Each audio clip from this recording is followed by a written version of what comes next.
morning and welcome back to the JMM Weekly Wrap-up. Before we get into this week's company news, this is our weekly edit.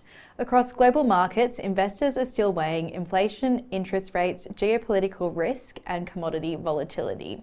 Funding, execution, project milestones, stronger technical work and clearer commercial pathways are all being rewarded more than broad market themes alone. And that brings us to this week's company news. At Cobre, operational momentum translated into funding strength. The company reported positive operating cash flow from the Sierra Atacama copper mine for April and May. It then increased its ownership pathway in the project and completed a strongly supported $90 million placement. The raise gives Cobre additional firepower to support increased ownership, debt repayment, production growth and further exploration at Sierra Atacama. At Brightstar Resources, the focus was building confidence at Sandstone. The company reported further high-grade drilling results from the Sandstone Gold Project ahead of a near-term mineral resource update and ongoing pre-feasibility study work. At Advanced Metals, the update sharpened the targeting story at Happy Valley. Final assays returned further high-grade gold, including 1.8 metres at 15.2 grams per tonne gold, with a new 3D geological model now completed. At Impact Minerals, the next catalyst is Phase 2 drilling. The company advised that drilling is set to commence at the Commonwealth Silica Hill Gold-Silver Project in New South Wales, following successful Phase 1 results and a new high-grade discovery at Silica Hill. At EV Resources, the update had two clear angles: a production pathway in Mexico and a new antimony gold targets in Nevada.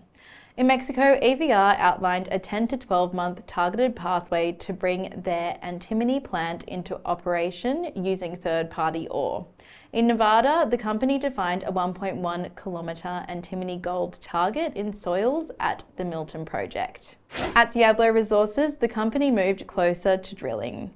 Diablo received final drill permit documentation for its maiden diamond drilling program at the Star Range project in Utah.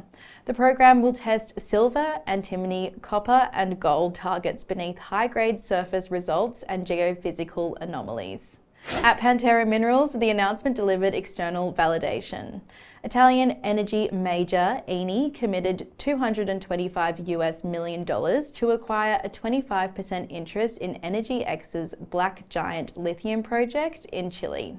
Pantera holds a strategic shareholding in Energy X, giving shareholders exposure to Energy X's broader lithium portfolio. At Austral Resources, the focus was consolidation and future feed for Rocklands. Austral submitted a non-binding indicative proposal to acquire Hammer Metals, with Hammer's portfolio providing a potential future feed source for the Rocklands processing facility. At Botanics, the European Patent Office issued an intention to grant a patent covering proprietary applicator technology used with Sofdra in the United States. For Botanics, the applicator is a part of the Sofdra value proposition, particularly as the company considers potential ex-US commercialization pathways.